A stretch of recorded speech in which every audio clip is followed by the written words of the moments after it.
ಸ್ನೇಹಿತರೆ ನಮಸ್ಕಾರ. ನಾನು ಇದನ್ನು ಇನ್ನೊಂದು ಮಾಹಿತಿಯನ್ನು ಹೊತ್ತು ತಂದಿದ್ದೀನಿ. ಅದು ನಿಮ್ಮ ಆರೋಗ್ಯದ ಜೊತೆಯಲ್ಲಿ ಆಟ ಆಡ್ತಿರ್ತಕ್ಕಂಥದ್ದು ಮತ್ತು ಹಾಗೆ ಹೃದಯಾಘಾತವನ್ನು ಸೈಲೆಂಟಾಗಿ ನಿಮ್ಮ ದೇಹಕ್ಕೆ ತಂದು ಒಡ್ಡುತ್ತೆ. ಮತ್ತು ಹಾಗೆ ಯಾವ ರೀತಿ ನಿಮಗೆ ತೊಂದರೆ ಆಯಿತು ಅನ್ನೋದು ನಿಮಗೆ ತಿಳಿದೇ ನಿಮ್ಮನ್ನು ಸಾವನ್ನ ಹತ್ತಿರ ಮನೆಯ ಬಾಗಿಲಿಗೆ ತಗೊಂಡು ನಿಲ್ಲಿಸ್ತಕ್ಕಂಥ ಒಂದು ವಿಚಾರವನ್ನು ತಂದಿಟ್ಟಿದ್ದೀನಿ. ಸ್ನೇಹಿತರೆ, ಮುಖ್ಯವಾಗಿ ಇಲ್ಲಿ ನಾವು ಯಾವ್ಯಾವ ರೀತಿ ಕೆಮಿಕಲ್ಗಳನ್ನ ಬಳಸ್ತಾ ಇದ್ದೀವಿ ಅಂತ ತಿಳ್ಕೊಳ್ಬೇಕಾಗುತ್ತೆ. ಬನ್ನಿ ಹೋಗೋಣ, ಒಮ್ಮೆ ಅದರ ಒಂದು ಮಾಹಿತಿಯನ್ನು ನೋಡ್ತಾ ಬರೋಣ. ಸ್ನೇಹಿತರೆ, ಆಯುರ್ ಪ್ರಪಂಚ ಯೂಟ್ಯೂಬ್ ಚಾನಲ್ಗೆ ತಮ್ಮೆಲ್ಲರಿಗೂ ಕೂಡ ಸ್ವಾಗತ ಸುಸ್ವಾಗತ. ಸ್ನೇಹಿತರೆ, ಯಾರು ಸಬ್ಸ್ಕ್ರೈಬ್ ಮಾಡ್ಕೊಳ್ಳಿ ಮತ್ತು ಬೆಲ್ ಬಟನ್ ಕ್ಲಿಕ್ ಮಾಡೋದ್ರಿಂದ ನಾನು ಮಾಡ್ತಕ್ಕಂಥ ಪ್ರತಿಯೊಂದು ವೀಡಿಯೋಸು ಕೂಡ ತಮಗೆ ಬರ್ತವೆ. ನಮ್ಮ ಆರೋಗ್ಯ ಗ್ರೂಪ್ನಲ್ಲಿ ಅದರ ಹೆಸರನ್ನು ಬದಲಾಯಿಸಬೇಕು ಅಂತ ಇದ್ದೀನಿ. ದಯವಿಟ್ಟು ಯಾರಾದರೂ ಇನ್ನೂ ಅತ್ಯಂತ ಉತ್ತಮವಾದ ಹೆಸರನ್ನು ಏನಾರು ಇದ್ದರೆ ತಾವು ಸಲಹೆ ನೀಡ್ಬೋದು, ಅಥವಾ ಅದೇ ಹೆಸರನ್ನು ಮುಂದುವರಿಸ್ಬೋದು. ಸ್ನೇಹಿತರೆ, ಮುಖ್ಯವಾಗಿ ನಾವು ಈಗ ಹೊರಗಡೆ ನೋಡ್ತಕ್ಕಂಥ ಈ ಕೆಲವೊಂದಷ್ಟು ಕೆಮಿಕಲ್ ಯುಕ್ತವಾದ ಪ್ರೋಟೀನ್ಗಳು ನಮ್ಮಲ್ಲಿ ಮಾರ್ಕೆಟಿಗೆ ಈಗ ಬಂದಿದ್ದಾವೆ. ಅದ್ರ ಬಗ್ಗೆ ತಮಗೆಲ್ಲರಿಗೂ ಕೂಡ ತಮಗೆ ಗೊತ್ತಿದೆ. ಸ್ನೇಹಿತರೆ, ಮುಖ್ಯವಾಗಿ ಇದರಿಂದ ತೊಂದರೆ ಆಗಿರತಕ್ಕಂಥವ್ರು ತುಂಬ ಹೆಚ್ಚಿದ್ದಾರೆ. ಸ್ನೇಹಿತರೆ, ಮುಖ್ಯವಾಗಿ ಇಲ್ಲಿ ಪ್ರಿಸರ್ವೇಟಿವ್ ಅಂತಕ್ಕಂಥ ಈ ಪದ ಏನಿದೆ, ಇದು ನಮ್ಮ ಆಹಾರದಲ್ಲಿರ್ತಕ್ಕಂಥ ಒಂದು ವಿಷ ಅಂತಲೇ ಅನ್ಬೋದು. ಯಾಕೆಂತಂದರೆ ಈಗ ಸುಮಾರು ಎಕ್ಸ್ಪೈರಿ ಡೇಟ್ಗಳನ್ನ ನೋಡ್ತೀವಿ. ಕೆಲವೊಂದಷ್ಟು ಪದಾರ್ಥಗಳಲ್ಲಿ 2 ವರ್ಷ 3 ವರ್ಷ ಇರ್ತವೆ, ಮತ್ತು ಇನ್ನು ಕೆಲವು ಬರೀ 6 ತಿಂಗಳು ಇರ್ತವೆ. ಈ 6 ತಿಂಗಳು ಇರ್ತಕ್ಕಂಥವು ಸ್ವಲ್ಪ ಪರವಾಗಿಲ್ಲ, ತೊಂದರೆ ಏನಿಲ್ಲ. 1 ವರ್ಷ ಇರ್ತಕ್ಕಂಥವು ಕೂಡ ಸ್ವಲ್ಪ ಆಯುರ್ವೇದದಲ್ಲಿ ತೊಂದರೆ ಇಲ್ಲ. ಆದರೆ ಪ್ರಿಸರ್ವೇಟಿವ್ ಅಂತ ಕೆಮಿಕಲ್ ಅಂತ ಪೌಡರ್ಗಳನ್ನು ತಂದಿದ್ದಾರೆ. ಮತ್ತು ನಮ್ಮದೇ ಒಂದು ಅತ್ಯಂತ ಉತ್ತಮವಾದ ನ್ಯಾಚುರಲ್ ಅಂತ ಹೇಳ್ತಾರೆ, ಅಂದರೆ ಹರ್ಬಲ್ ಅಂತ ಹೇಳ್ತಾರೆ. ಮತ್ತು ಹರ್ಬಲ್ ಹೆಸರಿನಲ್ಲಿ ತುಂಬ ಕೆಟ್ಟ ಪದಾರ್ಥಗಳನ್ನು ಜನರಿಗೆ ನೀಡ್ತಾ ಇದ್ದಾರೆ. ಇದ್ರ ಬಗ್ಗೆ ಸೋಷಿಯಲ್ ಮೀಡ್ಯಾದಲ್ಲಿ ತುಂಬ ಚರ್ಚೆಗಳಾಗ್ತಾಯಿದೆ. ಮತ್ತು ಇನ್ನು ಕೆಲವರು ಬಹಿರಂಗವಾಗಿ ಹೇಳಿಕೆಯನ್ನು ಕೊಡ್ತಾ ಇದ್ದಾರೆ. ಅಂತಂದರೆ ಕೆಲವೊಂದಷ್ಟು ವಿಜ್ಞಾನಿಗಳಿದ್ದಾರೆ, ಮಾಲಿನಿ ಸುತ್ತೂರು ಅಂತಕ್ಕಂಥವ್ರಾಗಿರ್ಬೋದು, ನಮ್ಮ ಈಗ ಪ್ರೆಸೆಂಟ್ ಈಗಿರ್ತಕ್ಕಂಥ ಹನುಮಂತಣ್ಣವರಾಗಿರ್ಬೋದು, ಇನ್ನೂ ಹಲವಾರು ವೈದ್ಯರು ಮತ್ತು ವಿಜ್ಞಾನಿಗಳು ಇದ್ರ ಬಗ್ಗೆ ಒಂದು ರೀತಿಯಲ್ಲಿ ಆಂದೋಲನ ಶುರು ಮಾಡಿದ್ದಾರೆ. ಆದರೆ ಯಾವುದೇ ಕಾರಣಕ್ಕೂ ಇದನ್ನು ಮುಚ್ಚಕ್ಕೆ ಮಾತ್ರ ಆಗ್ತಾಯಿಲ್ಲ. ಕಾರಣ ಏನು ಅಂತಂದರೆ, ಈ ಒಂದು ಜಾಲ ವ್ಯಾಪಿಸಿದೆ. ಅಂತಂದರೆ ಇದು ವಿದೇಶಿ ಜಾಲವಾಗಿದ್ದು ನಮ್ಮ ಇಡೀ ಭಾರತದಲ್ಲಿ ಎಲ್ಲ ಕಡೆಯೂ ವ್ಯಾಪಿಸಿರೋದಕ್ಕೆ ಮೂಲ ಕಾರಣ ಏನು ಅಂತಂದರೆ ಅದರಲ್ಲಿರ್ತಕ್ಕಂಥ ಆದಾಯ. ಈ ಆದಾಯ ಅನ್ನೋದು ಏನಿದೆ, ಮನುಷ್ಯನ ಅಷ್ಟು ಕುರುಡು ಮಾಡುತ್ತೆ.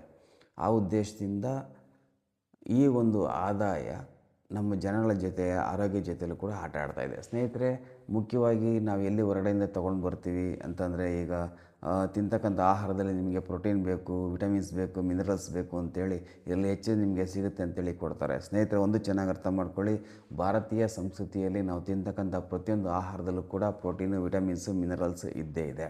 ಮತ್ತು ನಾವು ತಿಂತಕ್ಕಂಥ ಹಣ್ಣಲ್ಲೂ ಕೂಡ ಇದೆ, ಕುಡಿತಕ್ಕಂಥ ನೀರಲ್ಲೂ ಕೂಡ ಇದೆ. ಆಗಿದ್ಮೇಲೆ ಹೆಚ್ಚಿನದು ನಮ್ಗೆ ಏನು ಬೇಕು ಅನ್ನೋದು ನನ್ನ ಪ್ರಶ್ನೆ ಆಗಿದೆ. ಇಲ್ಲಿ ಮುಖ್ಯವಾಗಿ ನಾವು ತಿಂತಕ್ಕಂಥ ಈ ಬೇಳೆಕಾಳುಗಳಾಗಿರ್ಬೋದು, ಅಂತಂದರೆ ಅಳಸಂದೆ ಕಾಳಾಗಿರ್ಬೋದು, ಹೆಸರು ಕಾಳು, ಕಡಲೆಬೀಜ, ಮತ್ತು ಈ ಕಡಲೆಕಾಳುಗಳಾಗಿರ್ಬೋದು, ಮೊಸರುಗೋಲಾಗಿರ್ಬೋದು, ಅವರೆಕಾಳು, ಇವೆಲ್ಲವೂ ಕೂಡ ಪ್ರೋಟೀನ್ ಯುಕ್ತನೇ ಆಗಿದೆ. ಪ್ರೋಟೀನು, ವಿಟಮಿನ್ಸ್ ಯುಕ್ತನೇ ಆಗಿದೆ. ಮತ್ತು ತರಕಾರಿಯಲ್ಲಿ ಮಿನರಲ್ಸ್ಗಳು ಇರುತ್ತೆ, ಮತ್ತು A vitamin, B vitamin, C ವಿಟಮಿನ್ಗಳೆಲ್ಲ ನಮ್ಗೆ ಹಣ್ಣಲ್ಲಿ ಕೂಡ ಸಿಗುತ್ತೆ. ಹೀಗಿದ್ದಾಗ ನಮಗೆ ಹೆಚ್ಚಿನದಾಗಿ ಏನಕ್ಕೆ ಬೇಕು ಅನ್ನೋದೇ ನನ್ನ ಒಂದು ಪ್ರಶ್ನೆ ಆಗಿದೆ. ಇಲ್ಲಿ ಮುಖ್ಯವಾಗಿ ಕೆಲವೊಂದು ಪದಾರ್ಥಗಳನ್ನು ನೇರವಾಗಿ ತೆಗೆದುಕೊಳ್ಳೋದ್ರಿಂದ, ಈಗ ಸಪೋಸ್ ಈ ಬೇಳೆಕಾಳುಗಳನ್ನು ನೇರವಾಗಿ ನಾವು ನೀರಲ್ಲಿ ನೆನೆ ಹಾಕಿ ನೇರವಾಗಿ ನಾವು ಸೇವನೆ ಮಾಡೋದ್ರಿಂದ ನಮ್ಮ ದೇಹಕ್ಕೆ ಇನ್ನೂ ಹೆಚ್ಚಿನದಾಗಿ ಒಂದು ಬಾಯಿಗೆ ವ್ಯಾಯಾಮ ಕೂಡ ಆಗುತ್ತೆ, ಮತ್ತು ದೇಹಕ್ಕೆ ಪ್ರೋಟೀನ್ ಕೂಡ ತುಂಬ ಚೆನ್ನಾಗಿ ಸಿಗುತ್ತೆ. ಆಗಿದ್ಮೇಲೆ ಹೆಚ್ಚಿನದಾಗಿ ಏನಕ್ಕೆ ಅದು ಲೀಟ್ರ್ಗಟ್ಟಲೆ ತೊಗೊಳ್ತಾರೆ, ಮತ್ತು ಮಿಲ್ಕ್ ಶೇಕನ್ನು ಮಾಡ್ತಾರೆ. ಅಂತಂದರೆ ಈಗಿರೋ ಹಾಲೇ ವಿಷ. ಈ ಇತ್ತೀಚೆಗೆ ವಿಜಯ ಟೈಮ್ಸು ಅವರು ನಿರೂಪಕರಾಗಿರ್ಬೋದು ಮತ್ತು ಸಂಸ್ಥಾಪಕರಾಗಿರ್ಬೋದು, ಈ ಒಂದು ಹಳ್ಳಿ ಮೇಲೆ ಒಂದು ರೈಡ್ ಮಾಡೋದು, ಅದರಲ್ಲಿ ಕೆಮಿಕಲ್ ಹಾಕಿ ಹಾಲನ್ನು ಮಾಡ್ತಾರೆ. ಈ ರೀತಿಯೆಲ್ಲ ವಿಷಯವನ್ನು ಬೆರೆಸಿ ಒಂದು ಪದಾರ್ಥವನ್ನು ರೆಡಿ ಮಾಡಿ ಎಲ್ಲವನ್ನು ಕೊಡುವಾಗ ಆ ಕೆಮಿಕಲನ್ನು ತಿಂದು ನಾವು ಹೇಗೆ ನಾವು ಸರಿಯಾಗಿರಲಿಕ್ಕೆ ಒಂದು ಸಾಧ್ಯ ಆಗುತ್ತೆ? ಸ್ವಲ್ಪ ಆಲೋಚನೆ ಮಾಡಿ.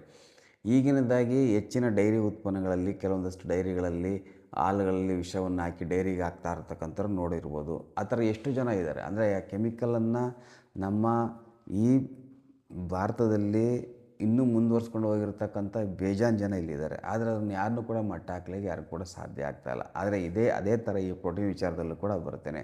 ಸ್ನೇಹಿತರೆ, ಯಾವಾಗ ನೀವು ಶೇಕ್ ಮಾಡಿ ನೀವು ಪ್ರೋಟೀನನ್ನು ಕುಡಿತಾ ಇರ್ತೀರಿ, ಅದು ನಿಮ್ಮ ದೇಹದಲ್ಲಿ ಕರಗೋದಿಲ್ಲ. ಅದು ತಾತ್ಕಾಲಿಕ ಪರಿಹಾರ ಅಷ್ಟೇ. ಆದರೆ ಮುಂದೆ ಅತ್ಯಂತ ದೊಡ್ಡ ಒಂದು ಕೆಟ್ಟ ಪರಿಣಾಮ ತಾವು ಅನುಭವಿಸ್ಬೇಕಾಗುತ್ತೆ. ಮುಖ್ಯವಾಗಿ ಲಿವರ್ ಡ್ಯಾಮೇಜ್ ಆಗುತ್ತೆ, ಪ್ಯಾನ್ಕ್ರಿಯಾಸಿಸ್ ಡ್ಯಾಮೇಜ್ ಆಗುತ್ತೆ, ಕಿಡ್ನಿಗಳು ಡ್ಯಾಮೇಜ್ ಆಗ್ತವೆ, ಮತ್ತು ರಕ್ತದಲ್ಲಿ ಬ್ಲಾಕೇಜ್ಗಳು ಶುರುವಾಗ್ತವೆ, ನರನಾಡಿಗಳೆಲ್ಲ ಛಿದ್ರ ಆಗ್ತವೆ. ಅದರ ಒಂದು ಒತ್ತಡಕ್ಕೆ ಸಣ್ಣ ಸಣ್ಣ ನರಗಳು ಕೂಡ ಛಿದ್ರಗಳಾಗ್ತವೆ. ಸ್ಟ್ರೋಕ್ ಹೊಡೆಯೋ ಚಾನ್ಸಸ್ ತುಂಬ ಇರುತ್ತೆ. ಮನುಷ್ಯ ಸುಸ್ತು ಕೂಡ ಆಗ್ತಾನೆ. ಪದೇ ಪದೇ ಹಂತವಾಗಿ ಅವನು ಕೆಳಗಡೆ ಹೋಗ್ತಾನೆ. ಇದೆಲ್ಲ ಹೇಗಿದೆ ಅಂತಂದರೆ ಒಂದು ಮೋಸದ ಜಾಲ ಅಂದರೆ ತಪ್ಪಾಗಲಾರ್ದು. ಒಂದಕ್ಕೊಂದು ಲಿಂಕ್ ಇದೆ. ಹಾಸ್ಪಿಟಲ್ಗೆ, ಇವರಿಗೆ, ಡಾಕ್ಟ್ರುಗಳಿಗೆ ಪ್ರತಿಯೊಂದು ಕೂಡ ಲಿಂಕ್ ಇದೆ. ಇವರೇ ವಿಷವನ್ನು ಕೊಡೋದು, ಹಾಸ್ಪಿಟಲ್ಗೆ ಕಳಿಸೋದು, ಅಲ್ಲಿ ಚಾರ್ಜ್ ಮಾಡಿಸ್ಕೊಳ್ಳೋದು, ಅಲ್ಲಿ ಹಣ ಸಂಪಾದನೆ ಮಾಡೋದು. ನೀವು ನೋಡಿ, ಸಾಮಾನ್ಯವಾಗಿ ಸೆಲೆಬ್ರಿಟಿಗಳು ತೋರಿಸ್ತಾರೆ ಕಣಕಣದಲ್ಲೂ ಕೇಸರಿ ಇದೆ ಅಂತ. ಯಾವ ಮಣ್ಣು ಇರೋದಿಲ್ಲ, ಏನು ಇರೋದಿಲ್ಲ ರೀ. ಯಾಕೆ ಅಂತಂದರೆ ಕೇಸರಿ ಲಕ್ಷಾಂತರ ರೂಪಾಯಿ ದುಡ್ಡು ಕೊಟ್ಟು ಕೇಸರಿ ತರಬೇಕಾಗುತ್ತೆ. ಮತ್ತು ಇನ್ನು ಕೆಲವರು ಹೇಳ್ತಾರೆ ಕೂಲ್ ಡ್ರಿಂಕ್ಸನ್ನು ಕುಡೋದ್ರಿಂದ ನಿಮ್ಮ ದೇಹ ಚೆನ್ನಾಗಿರುತ್ತೆ, ದೇಹ ಎಲ್ಲ ಮೂಳೆ ಎಲ್ಲ ಪುಡಿ ಪುಡಿ ಆಗೋಗ್ಬಿಡ್ತವೆ ಕಾಲಾಂತರದಲ್ಲಿ. ಹೀಗೆ ಕೆಲವೊಂದಷ್ಟು ಜನಕ್ಕೆ ವ್ಯಾಯಾಮವನ್ನು ಅಭ್ಯಾಸವನ್ನು ಮಾಡಿಸೋದ್ರಿಂದ ಅವರು ಸಣ್ಣ ಆಗ್ತಾರೆ ಹೊರತಾಗಿ, ಆಹಾರ ಪದ್ಧತಿಯನ್ನು ನೀಡೋದ್ರಿಂದ ಸಣ್ಣ ಆಗ್ತಾರೆ ಹೊರತಾಗಿ, ಈ ಪ್ರೋಟೀನ್ ಅಂಶಗಳನ್ನು ಕುಡಿದು ಯಾವುದೇ ಕಾರಣಕ್ಕೂ ಸಾಧ್ಯ ಆಗಲ್ಲ. ಈಗ ಹೆಸರು ಕಾಳನ್ನು ತೆಗೆದುಕೊಳ್ಳೋಣ. ಹೆಸರು ಕಾಳನ್ನು ನೆನೆಸಿ ಸ್ವಲ್ಪ ಅದನ್ನು ಒಣಗಿಸಿ ಆಮೇಲೆ ಪುಡಿ ಮಾಡಿಟ್ರೆ ಹೆಚ್ಚು ಅಮ್ಮಮ್ಮ ಅಂತಂದರೆ 2 ರಿಂದ 3 ತಿಂಗಳು ಇರಬಹುದು ಅಷ್ಟೇ. ಆದರೆ ಅದು ಜಾಸ್ತಿ ದಿನ ಇರೋದಿಲ್ಲ. ಕಾರಣ ಏನು ಅಂತಂದರೆ ಅದು ಕೆಮಿಕಲ್ ಮುಕ್ತವಾಗಿರುತ್ತೆ. ಆ ಮುಕ್ತವಾಗಿದ್ದಾಗ ಅಂಥ ವಸ್ತುಗಳು ಜಾಸ್ತಿ ದಿನ ಇರಲಿಕ್ಕೆ ಸಾಧ್ಯ ಇಲ್ಲ. ಆಯುರ್ವೇದದಲ್ಲಿ ಕೆಲವೊಂದಷ್ಟುಗಳಿದೆ. ಸಪೋಸ್ ನಿಮ್ಗೆ ಉದಾಹರಣೆ ಕೊಡಬೇಕು ಅಂತಂದರೆ, ಒಂದು ಅನಂತ ಮೂಲ, ಇನ್ನೊಂದು ಮಾಕ್ಲಿ ಬೇರು, ಇನ್ನೊಂದು ನಿಮಗೆ ಬೇವು, ಮತ್ತು ಮೊರಿಂಗನೂ ಸ್ವಲ್ಪ ಜಾಸ್ತಿನೇ ಇರೋದಿಲ್ಲ. ಅಂತಂದರೆ ಈ ನುಗ್ಗೆ ಗಿಡನೂ ಜಾಸ್ತಿ ದಿನ ಏನು ಇರೋದಿಲ್ಲ, ಅದೊಂದು. ಮತ್ತು ಇನ್ನೊಂದಷ್ಟು ಕೆಲವೊಂದಷ್ಟು ಪದಾರ್ಥಗಳಿದೆ. ಅದ್ರ ಬಗ್ಗೆ ನಿಮಗೆ ಇನ್ನೊಂದು ಹೆಚ್ಚಿನ ಮಾಹಿತಿ ಕೊಡ್ತಾ ಹೋಗ್ತೀನಿ. ನನ್ನ ಕಂಡ ಮಟ್ಟಕ್ಕೆ ಇಷ್ಟು ಕೂಡ. ಮತ್ತು ಹಾಗೆ ಗಂಧ, ಶ್ರೀಗಂಧ ಆಗಿರ್ಬೋದು, ರಕ್ತಚಂದನ ಆಗಿರ್ಬೋದು, ಇವೆಲ್ಲ ಔಷಧಿ ಗುಣಗಳನ್ನು ಹೊಂದಿರತಕ್ಕಂಥವ್ರು. ಮತ್ತು ಹಾಗೆ ಬಿಲ್ಲಪತ್ರೆ ಒಂದು ಪುಡಿ ಆಗಿರ್ಬೋದು, ಬ್ಯಾಲದ ಒಂದು ಪುಡಿ ಆಗಿರ್ಬೋದು, ಇವೆಲ್ಲ ಒಣಗಿಸಿ ಮಡಗಿದ್ರೆ ಅಮ್ಮಮ್ಮ ಅಂದರೆ 1 ರಿಂದ 1 ವರ್ಷ ಇರ್ತವೆ. ಕೆಲವೊಂದಷ್ಟು ಪದಾರ್ಥಗಳು 5 ವರ್ಷ 6 ವರ್ಷ ಕೂಡ ಇರ್ತವೆ. ಈ ರೀತಿ ಕೆಲವೊಂದಷ್ಟು ಪದಾರ್ಥಗಳ ಬೆರಳೆಣಿಕೆ ಅಷ್ಟೇ ಸಿಗೋದು ನಿಮಗೆ ಆಯುರ್ವೇದದಲ್ಲಿ.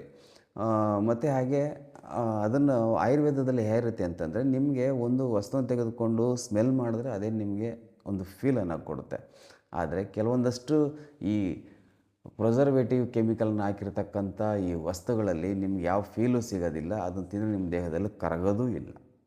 ಇದು ಸತ್ಯವಾದಂಥ ಒಂದು ವಿಚಾರ. ದಯವಿಟ್ಟು ಇದೆಲ್ಲವನ್ನು ಈ ಹರ್ಬಲ್ ಅಂತಕ್ಕಂಥ ಹೆಸರುಗಳನ್ನು ಬಳಸಿ ಪ್ರಿಸರ್ವೇಟಿವ್ ಕೆಮಿಕಲ್ಗಳನ್ನು, ಪ್ರೋಟೀನ್ಗಳನ್ನು ಕೊಡ್ತೀವಿ ಅಂತೇಳಿ ಮಾಡ್ತಕ್ಕಂಥ ಪ್ರತಿಯೊಬ್ಬರಿಂದ ಕೂಡ ತಾವು ದೂರ ಇರಿ. ಮುಖ್ಯವಾಗಿ ಮಾಡಬೇಕಾಗಿರೋದು ಯೋಗ, ಧ್ಯಾನ, ಪ್ರಾಣಾಯಾಮ. ನಾವು ತಿಂತಕ್ಕಂಥ ಭಾರತೀಯ ಆಹಾರದಲ್ಲಿ ಉತ್ತಮವಾದ ಪ್ರೋಟೀನ್ಗಳಿದೆ, ವಿಟಮಿನ್ಸ್ಗಳಿದೆ. ದಯವಿಟ್ಟು ಹೆಚ್ಚು ಖರೀದಿ ಮಾಡಿ ಆರೋಗ್ಯನ ಹಾಳು ಮಾಡ್ಕೊಳ್ಬೇಡಿ. ಮತ್ತು ಹಾಗೆ ಮುಂದುವರೆದಂತೆ ನೀವು ನಿಮ್ಮ ಆರೋಗ್ಯವನ್ನು ಕಾಪಾಡಿಕೊಳ್ಬೇಕು ಅಂತಂದರೆ ನಿಮ್ಮನ್ನು ನೀವು ಗಮನಿಸ್ಕೊಳ್ತಕ್ಕಂಥ ಒಂದು ಸ್ಥಿತಿಗೆ ನೀವು ತಲುಪಬೇಕು ಅನ್ನೋದು ನನ್ನ ಅಭಿಪ್ರಾಯ. ಸ್ನೇಹಿತರೆ, ದಯವಿಟ್ಟು ಈ ಎಲ್ಲ ಕೆಮಿಕಲ್ಗಳಿಂದ ದೂರ ಇರಿ. ಸಕ್ಕರೆ, ಮೈದಾ ಮತ್ತು ಈ ಕೆಮಿಕಲ್ ಫುಡ್ಡುಗಳು, ನಾನ್ ವೆಜ್ಜನ್ನು ತಿಂತಕ್ಕಂಥ ಈ ಕೋಳಿ ಫಾರಮ್ಗಳಲ್ಲಿ ಬರ್ತಕ್ಕಂಥ ಈ ಕೆಲವೊಂದಷ್ಟು ಇಂಜೆಕ್ಷನ್ ಕೊಟ್ಟು ಮಾಡಿರ್ತಕ್ಕಂಥ ಈ ಪ್ರೊಡಕ್ಷನ್ಗಳು, ದಯವಿಟ್ಟು ಇವನ್ನೆಲ್ಲ ಅವಾಯ್ಡ್ ಮಾಡಿ ಆರೋಗ್ಯದಿಂದ ತುಂಬ ಚೆನ್ನಾಗಿರಿ. ಯಾಕೆಂದರೆ ಭಾರತೀಯ ಸಂಸ್ಕೃತಿಯಲ್ಲಿ ನಮ್ಮಲ್ಲಿರ್ತಕ್ಕಂಥ ಪ್ರೋಟೀನ್ನೇ ತುಂಬ ಜಾಸ್ತಿ ಇದೆ. ಅದೇ ನಮ್ಮ ದೇಹಕ್ಕೆ ಹೆಚ್ಚು ಒಂದು ಅವಶ್ಯಕತೆ ಇದೆ. ಸ್ನೇಹಿತರೆ, ತಮಗೇನಾದ್ರು ಇನ್ನೂ ಹೆಚ್ಚಿನ ಮಾಹಿತಿ ಬೇಕು ಅಂದರೆ ನನ್ನ ಚಾನಲ್ ಸಬ್ಸ್ಕ್ರೈಬ್ ಮಾಡ್ಕೊಳ್ಳಿ. ಮತ್ತು ಹಾಗೆ ಫಾಲೋ ಮಾಡ್ತಾ ಹೋಗಿ. ತಮ್ಮೆಲ್ಲರಿಗೂ ಕೂಡ ಧನ್ಯವಾದಗಳು ಸ್ನೇಹಿತರೆ. ಶುಭ ದಿನ. ವಂದನೆ.